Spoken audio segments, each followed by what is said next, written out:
Bienvenidos a los podcasts del periódico Victoria de Durango. Información local. En lo que va del año, el Centro Antialacránico del Hospital General ha registrado más de 2,000 casos de picaduras de alacrán. Más del 20% de las víctimas han sido menores de edad escolar. La mayoría de los infantes han sido atacados en sus respectivos centros escolares, es decir, un aproximado de 400 niños y jóvenes fueron atacados o sorprendidos en sus escuelas. Se dio a conocer que en el periodo vacacional el número de lesionados menores de edad se disparó considerablemente. De acuerdo a las estadísticas, el reporte de lesionados solo durante el pasado fin de semana fue de 85, de los cuales 31 fueron infantes. En lo que va del mes, la cifra indica que son 929 casos registrados, cifra que se considera alta si se toma en cuenta que el año pasado fueron 851 casos y además el presente mes aún no termina. El gobernador Jorge Herrera Caldera entregó el rescate y remozamiento de 15 fachadas de la Colonia Obrera, el primer asentamiento popular que se fundó en México en el año de 1913, cuya inversión asciende a 4.5 millones de pesos con aportación estatal y federal, y con lo cual se fortalece la imagen turística, el perfil arquitectónico y cultural de Durango. Durante el acto protocolario, autoridades de los tres poderes y beneficiarios dieron un recorrido por cada una de las viviendas para verificar por medio de fotografías el antes y el después, y enseguida llevar a cabo el corte de listón que encabezó el mandatario estatal. Laguna.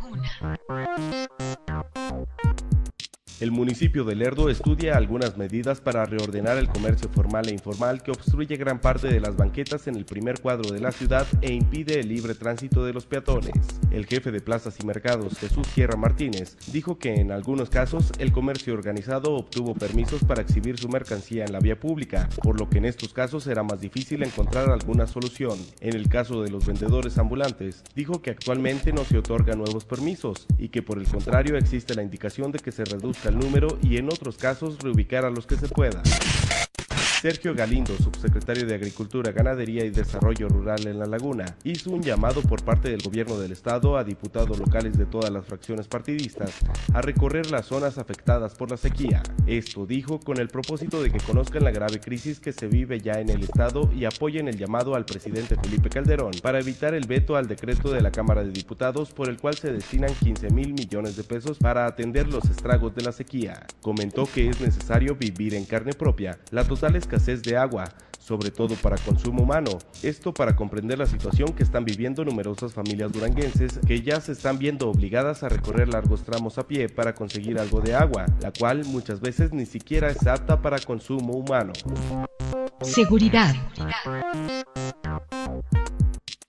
Poco antes de la 1 de la tarde de ayer, fue asesinado a balazos el director de Seguridad Pública del municipio de Pueblo Nuevo, Jorge Vega Cordero. El jefe policíaco fue interceptado por un carro blanco a unos metros de su domicilio particular sobre la calle Revolución en la colonia Plutarco Elías Calles. Del vehículo descendieron unas personas. Dicen testigos que Vega Cordero intentó huir pero fue alcanzado por los disparos de potentes armas largas accionados por los perpetradores del asesinato. Al lugar de los hechos llegaron primeramente los policías municipales, luego los estatales y finalmente los militares. Luego de que el Ministerio Público reuniera toda la información pertinente, dio orden de recoger el cadáver para ser enviado a la ciudad de Durango para la necropsia de rigor. A marchas forzadas trabajan los oficiales de la DEI de la Unidad de Delitos contra la Vida y la Integridad Física de las Personas para identificar al sujeto que la madrugada de ayer lunes disparó una pistola contra Máximo Ramírez Luna, de 41 años, y de Rosendo Armando Rodríguez Vargas, de 33, muriendo el primero en el lugar y el segundo en el hospital del IMSS. Los hechos se registraron antes de las 5 de la madrugada de ayer lunes en la esquina que forman las calles de Villa de Talavera y Pavo Real del fraccionamiento Villas del Sol, donde se encontraba estacionado el automóvil y dentro de él los ahora fallecidos, cuando llegó al lugar otro vehículo del cual bajó un sujeto con los que los ahora fallecidos discutieron y el individuo sacó de entre sus ropas una pistola calibre 9 milímetros y disparó contra Máximo y contra Rosendo Armando, dejando muerto en el lugar a Máximo, mientras que Rosendo Armando quedó muy grave y más tarde era trasladado a la sala de urgencias del hospital del IMSS, donde los médicos nada pudieron hacer para salvarle la vida, pues sus lesiones fueron mortales por necesidad y a los pocos minutos de su ingreso perdió la existencia. Información nacional.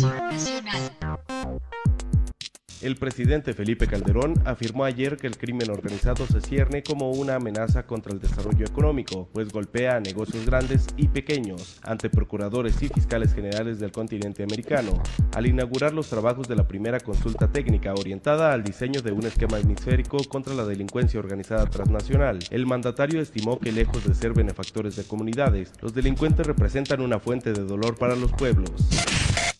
Cerca de 2.000 maestros instalan un plantón en el Zócalo capitalino en demanda de la cancelación de la Alianza por la Calidad de la Educación y en rechazo a la evaluación universal de maestros. Caminaron ayer por la mañana por Avenida Paseo de la Reforma, tomaron la calle Madero y se instalaron en el Zócalo, donde han comenzado a colocar carpas y toldos de plástico.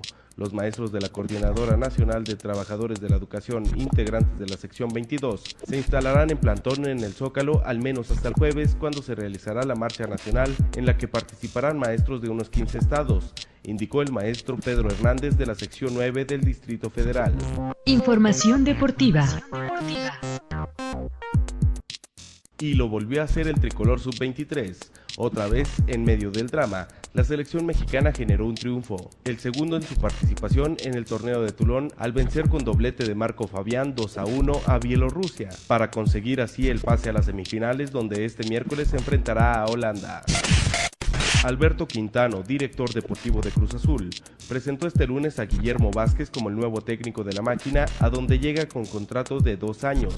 Vázquez está consciente del reto que significa dirigir a una institución como esta, pero se siente con la capacidad para hacerlo. Antes de la presentación a los medios de comunicación, el ahora estratega de la máquina fue presentado al plantel por Guillermo Álvarez Cuevas, presidente del Cruz Azul, en una de las canchas de la Noria.